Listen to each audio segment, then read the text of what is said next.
Welcome to the Blue Cafe. We offer stories of infidelity, betrayal, and redemption. Please like and subscribe. Cheers. Now, on to today's story. Easter throwaway husband. I, 28M, found evidence my wife, 27F, was having an affair on Easter Sunday. The next day I confronted her with irrefutable evidence. I left and have not spoken to her, nor do I plan to. We are divorcing. But I feel like even that is a pointless gesture, as utterly destroyed as I am. My wife and I had what I thought was the perfect relationship. We were best friends and seemed to benefit each other in a multitude of ways. We grew up together and dated our last 2 years of high school all the way through college. Physically we were each other's first everything of a sexual nature. We attended the same university in different fields of study and married 2 years after graduation. We moved to a major city near our hometown to be near our families. I got a job as an engineer making a very decent salary with benefits. She got a job teaching at a high-profile private school which she loved. Together we made great money, so we always spent so much time together. We traveled. We dined out frequently and every night felt like a date night. Even among a group of friends there was always the two of us together. We were so stupidly happy they could have put our goofy love grins as the sample photo in picture frames for sale. Our sex life was great and had always been. Less than 4 times a week was considered a dry spell for us. We had a great life in general. Well, at least that's what I thought. I thought we have had a great life together, but I've come to realize all of that was a lie. We were planning to try and have children soon. This totally blindsided me. I cannot stop crying. I wanted to be a father someday, now that's an impossibility. Easter morning at the break of dawn, we were supposed to help at our church hiding Easter eggs on the property for kids to find later. We got up and threw on some clothes without showering before driving to the church together. We groggily helped hide obvious eggs for the small children and more secretive eggs for the older kids later that day. My wife took many pictures on her phone of us as well as many members of the congregation. We all ended up having coffee and donuts while conversing before heading home. I'd driven to the church, but I got my wife to drive us home. She commented she was going back to bed for a few hours when we got back. I wanted to preview the college basketball championship game the next night, because my father was a Baylor graduate. We'd brought my wife's iPad along, which I used all the time like it was my very own. I never expected to see anything, and she didn't anticipate it showing me anything. I'm not very tech savvy, so I still don't know what happened exactly. But I was reading an article as we were walking into the house. In the lower right corner, an icon appeared that said something about photos, then picture after picture appeared one atop the other. I don't know if my wife's phone was syncing to the iPad or our Wi-Fi. Again, I'm at a loss. I saw the pictures were the ones my wife had just taken minutes before outside the church, so I continued reading. Suddenly a few pictures flashed by that looked like they contained nudity, which was very out of character for my wife. I tried tapping on the pictures to go back. But it was like the photos weren't on the iPad, it just showed each one to me for a split second. I opened the photo file on the iPad, but nothing remotely pornographic was stored on the iPad that I could find. I realized none of the photos taken at the church were on the iPad, yet I'd seen them flash by. My wife went into the kitchen and got a bottle of water to take with her as she headed back to bed. I watched her walk up the stairs, and for the first time in the history of our relationship I felt like she might be hiding something from me. I searched every file I could find on the iPad hoping I could find what I'd seen. But I eventually realized to ease my mind I'd have to check my wife's phone. I walked upstairs and found her sleeping soundly in our bed. I grabbed her phone off of the charger and took it into our bathroom. We'd never had an open or closed phone policy. We just used each other's devices at will with nothing to hide. So, discovering her passcode had been changed made my heart nearly stop. I tried it again and again at different speeds. No doubt, it had been changed. My eyes welled up with tears just knowing my wife was probably hiding something from me. It was a sign that there was something unknown to me that I truly needed to know. I walked back in the bedroom and placed her phone back in the charger. Part of me wanted to believe I was crazy or that I just thought I saw something risque, but my mind was playing tricks on me. I had actually imagined discovering what I saw was nothing carnal and laughing about what I thought it actually was. But the passcode got me.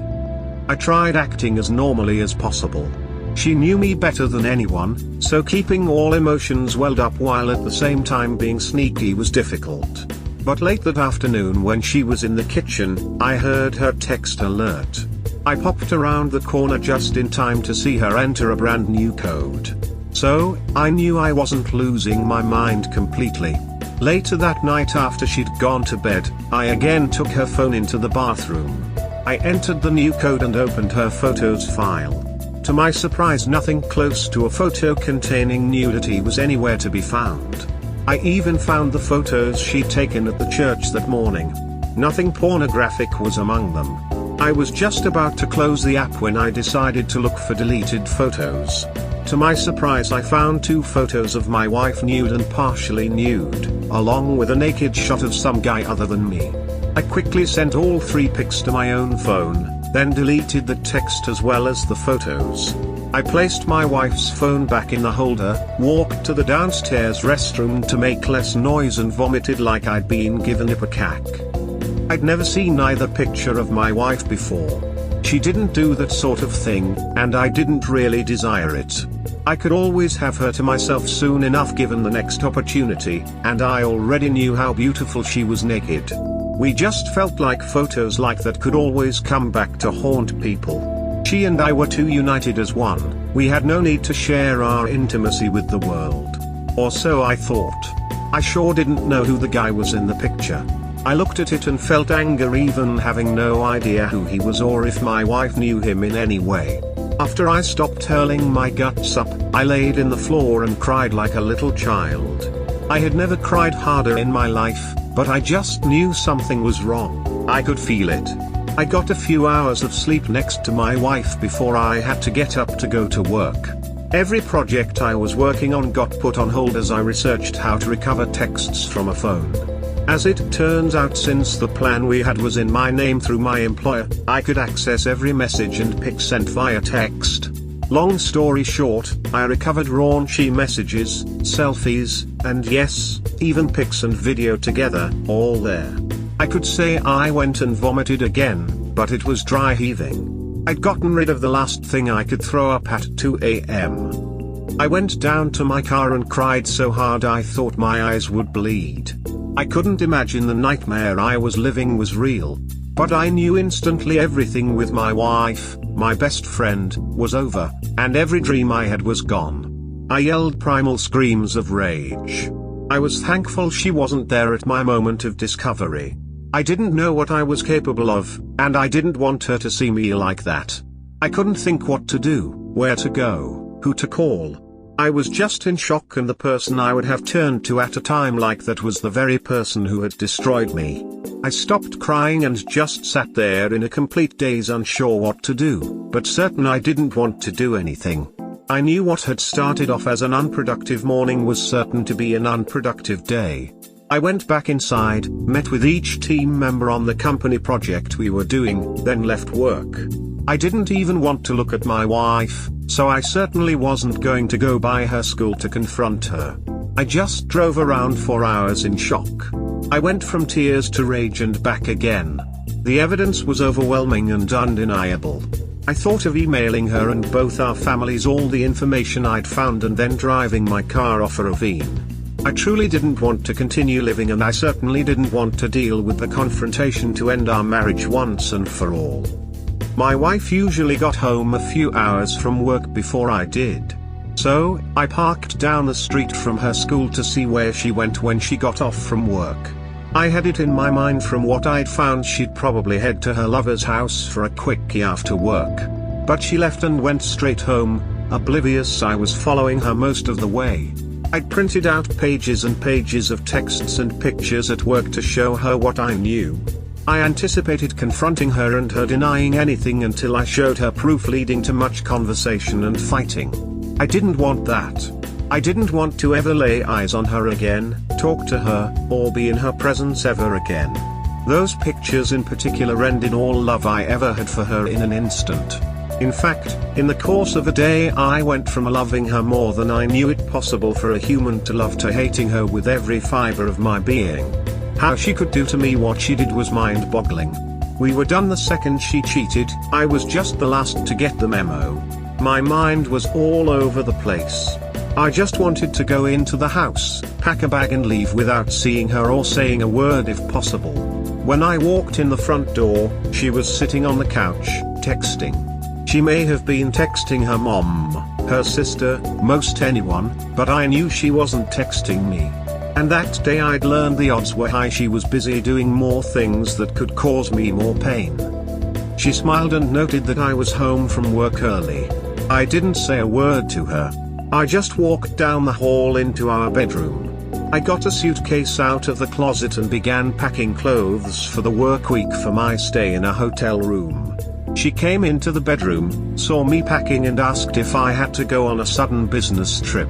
I stopped what I was doing, looked directly at her with a stare of absolute loathing, then continued packing.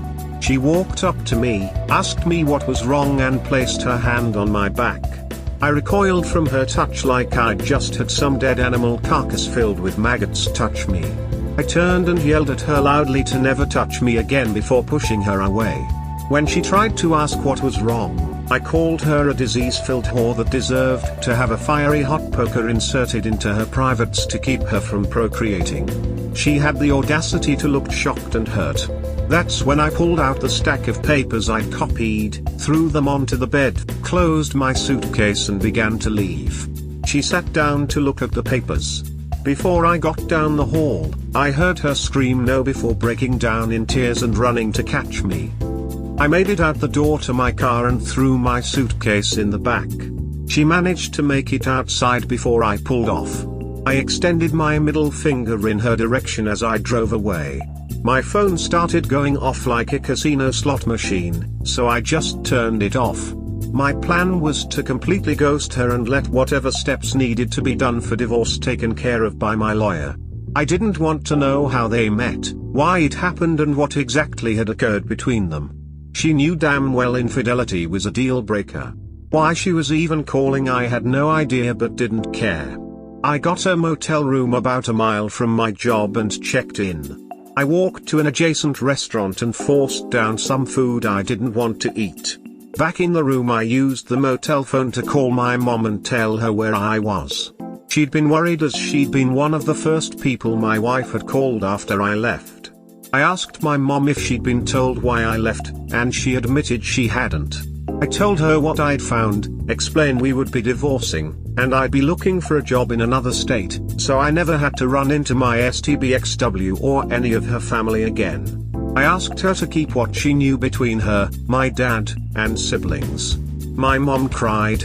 I mean, I wasn't there to see it, but it sounded like ugly crying and disbelief. But the realization my wife and her family were no longer any part of our lives hurt. I'm sure knowing she'd never hold a grandchild fathered by me hurt a lot too. But she knew how I was raised, so she also knew I was done. I was exhausted after the call with my mom. So, I cried myself to sleep only to be awakened by a knock at the door around midnight. I got up and looked out the peephole to see my STBXW anxiously waiting for me to open the door. I couldn't grasp how she'd found me, much the less figured out what room I was in. But I did not want to see her or hear her voice. After what she did to me, she lost any right to even look in my general direction. So again, I used the motel phone. But instead of calling my mom, I called the local police. I stayed on the line explaining the situation as they sent 2 officers. I watched as the police removed my STBXW from in front of the door and led her over to the squad car. Then one officer knocked on the door and I let him into the room. He assured me they wouldn't let my wife in and asked how I wanted them to proceed. I explained I wanted her to leave me alone and I wanted absolutely no contact with her ever again. He and I filled out all the necessary paperwork for a restraining order. He made sure the row was what I wanted since it would limit me from being able to go back to my house on my own to get things without police escort. I told him I never wanted to enter that house again, I was done with her and she could have it and the rest of our belongings. He got her to sign the row. I watched her and the cops drive away, then went back to bed for a few hours. I made it to work the next day. Everyone asked how I was feeling since they all thought I left due to being ill.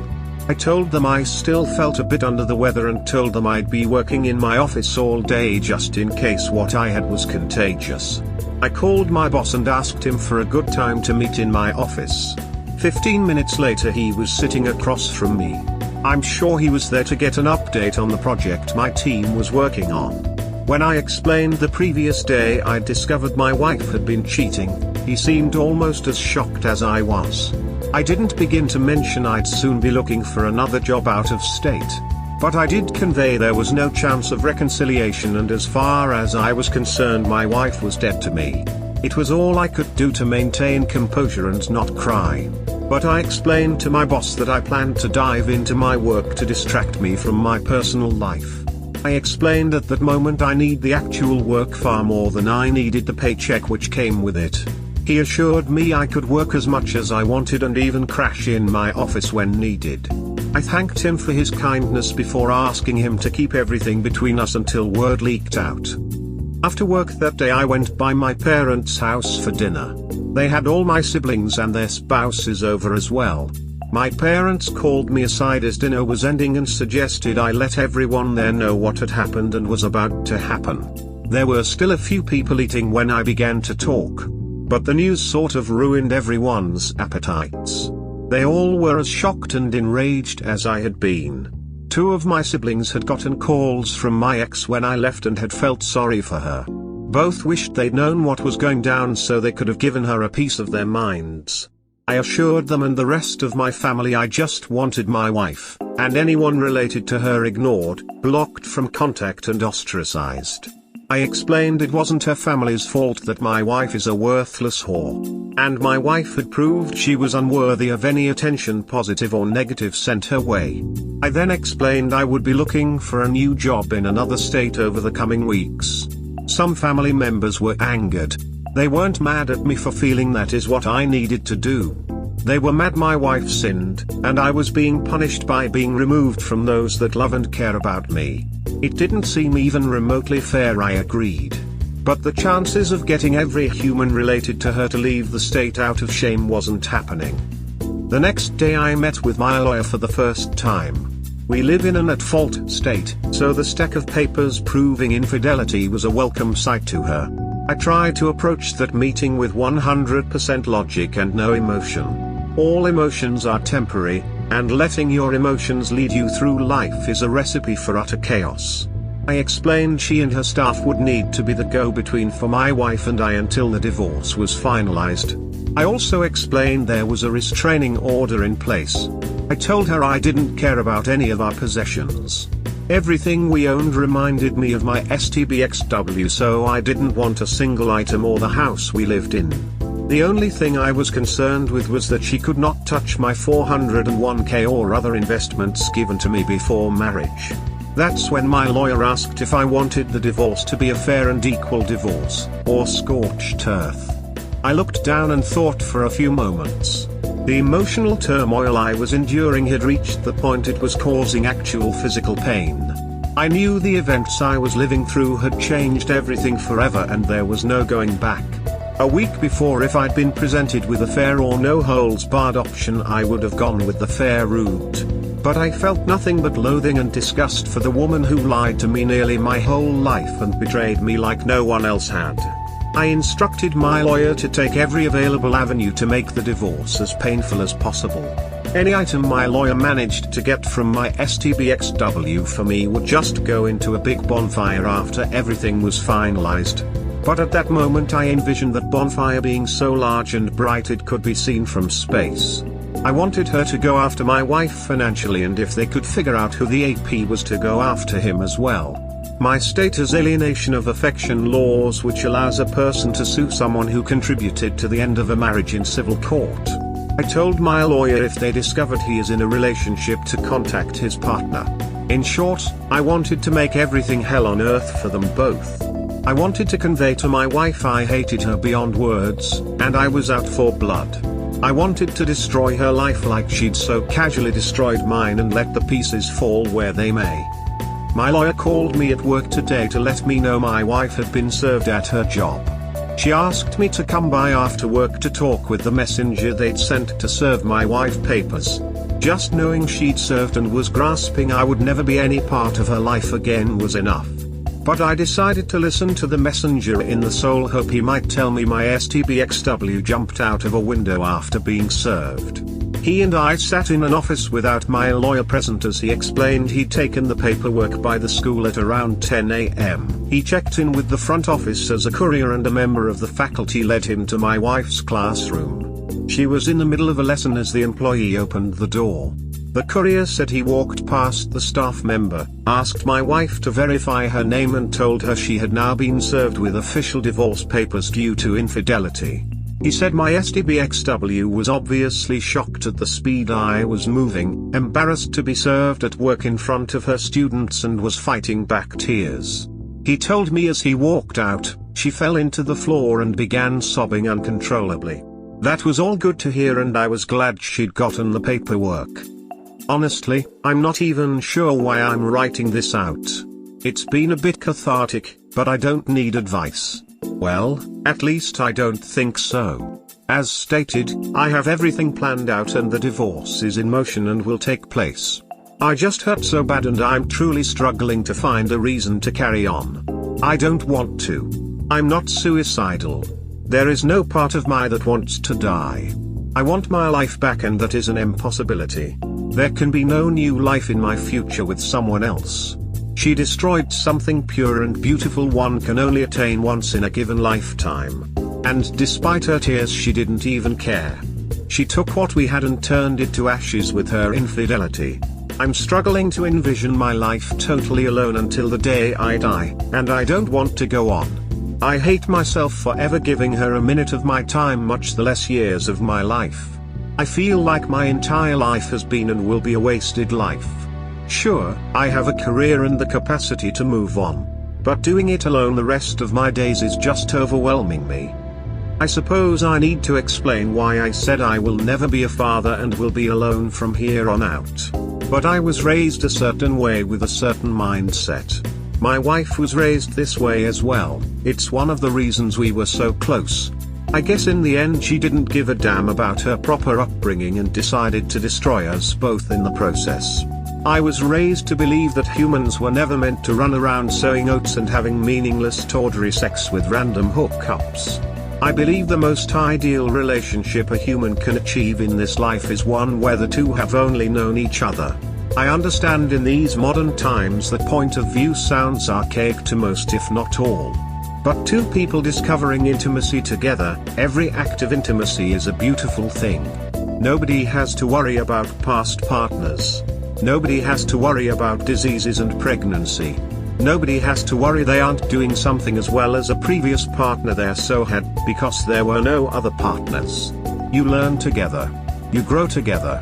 Instead of living a life that would remove any possibility of STDs, unwanted pregnancy, paternity fraud etc., our world has made ways to correct those mistakes instead of having to face the consequences of foolish people.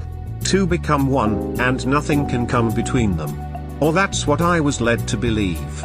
That is the way romantic relationships were meant to be, but humanity has run away from that mindset. That's what my wife claimed to believe to me more times than I could count. I couldn't begin to tell how many times my wife claimed to be grateful we lived our lives the way we did. She said she cherished the fact that we could know each other in a way few people can anymore. I guess that was all bullshit lies.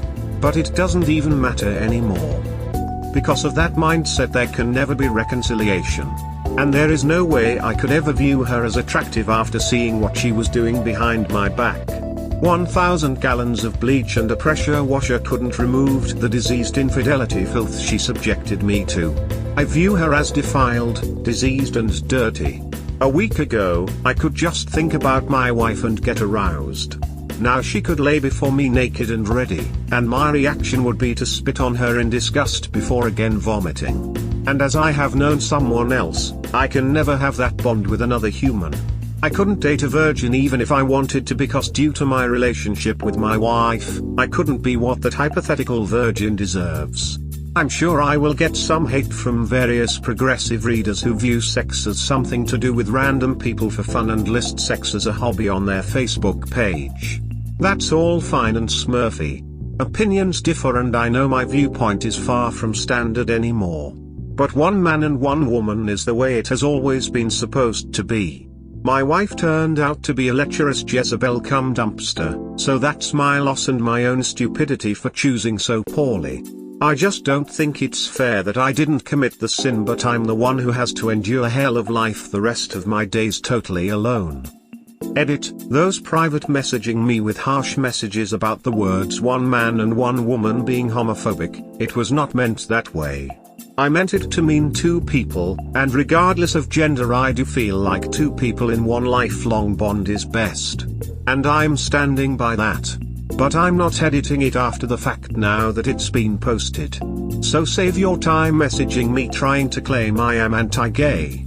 What any two people do in the privacy of their own company is their business and certainly none of mine. I cannot stress enough I don't care about anyone's sex life.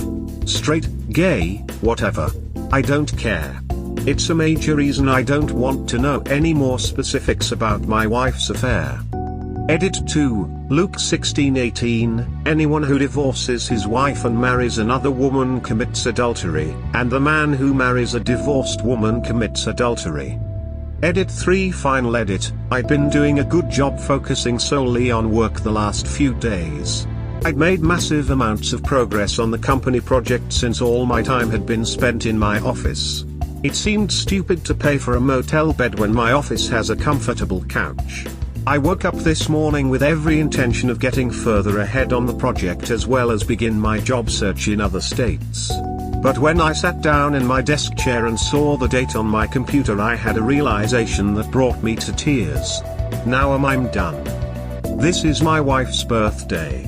Obviously I had zero plans to send her any well wishes. But it made me consider something I hadn't. That date will always belong to her, at least in my mind. It was bad enough thinking about upcoming holidays making me flash back to happier times when I had someone. I think I could always ignore those days and just work. But today's date will always bring her to mind. No matter what I do or where I go, I cannot get away from that. Moving away and avoiding her doesn't really remove her from my life, because she was my life. I want to erase every memory of her in my mind. I want to forget I ever knew her. What were cherished memories just 1 week ago are now nothing but bitter memories of lies and deception. I can't endure that. I just can't. It's amazing how quickly life can just flip the script on you and destroy your entire world overnight. Obviously from the comments I got, many loathe me, my views, my beliefs. I'm actually fine with that. I'm honestly not usually one to use language and terms I used in my post. I just felt her actions said much harsher things to me than any words I could say to my wife ever could. But when things end, they end, much like life. Sure, I could seek out help to try and convince myself this all hasn't been as bad as it seemed. But my grandpa taught me not to blow smoke up anyone's ass, especially my own. So it's done and so am I. This obviously isn't the time or manner I envisioned it ending. But sometimes this life can be too cruel to continue. God bless you each and every one. May you know peace in this life. I would not wish love upon anyone, even my worst enemy. A part of me hopes this is fake because A. It would suck to have someone suffer that much pain. B. This guy sounds like Al-Qaeda when he talks about women and beliefs. I was fully on board with how fast he cut things off. It did seem like buddy work to not deal with emotions, but it probably had to get done, so whatever. The other talk seems right out of the old fire and brimstone God hates you Bible. None of what you are saying is reasonable or true about relationships. Religion came way after humans evolved from apes, and to say that it's one person for one person and that's it just isn't even reasonable. There's a lot of insecurity here and vulnerability because he just got burned, but dude, common WTF. So if I got married and she or I gets hit by a snowplow and dies, well that's it.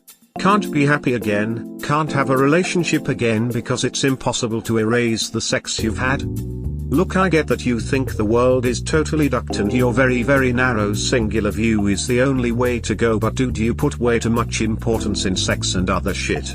That's not supposed to be this massive thing that you've turned it into, and without being a dick here you can obviously see how it's a flawed system by the actions of your wife, the lowly cum dumpster, the vile infidel dog, and whatever other shit you said.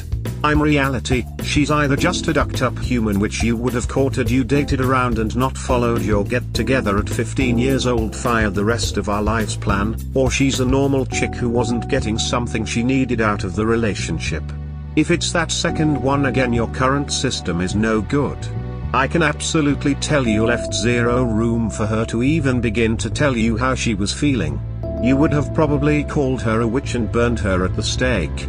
If that's the case, it's probably best that your system has you hanging em up, because this shit is definitely going to happen again, and good forbid there's an indoctrinated child involved. I went from feeling unbelievable empathy, like Jesus it broke my heart, to being like, dude, if he showed us this much weird ugliness in a single post, imagine what being married to this guy was like. No. Sex is only for procreation, and anything outside of missionary in the dark is an abomination. Also, you must never enjoy the sex. God wants you to overcome the nerve endings he gave you and just be the baby receptacle he made you to be. My point is, you are just not going to find many people who think like you, man. That's not because of some moral decay of society, but because you have some seriously warped indoctrinated beliefs, bro. I'm racking my brain to even think of the right cult you'd need to join to get all of those scattered beliefs into one system. I therefore believe you should basically take all this free time and energy and put it into starting up your own cult and getting at these kids early the way your parents did you. Short of that, you'd have to unwind years of distorted beliefs, and I just don't see that happening, which again, circles back to how terribly sad this is. We have all been through relationship stuff earlier and way more often. It sucks to have your first real heartbreak, and even more so when you haven't had the previous exposure others get from dating more than one girl. I'm not going to lie, this shit's going to suck, but I hope you get some good help to unpack it and maybe pick up the book She Comes First. Awesome read, changed everything for me, man. I'm not saying I won't get cheated on, but that bitch ain't gonna say shit about me not pleasing her. I eat more pussy than my cervical cancer son. In a monogamous relationship, of course. I have to say that shit, cause he's watching and he ducking hates us. Take care.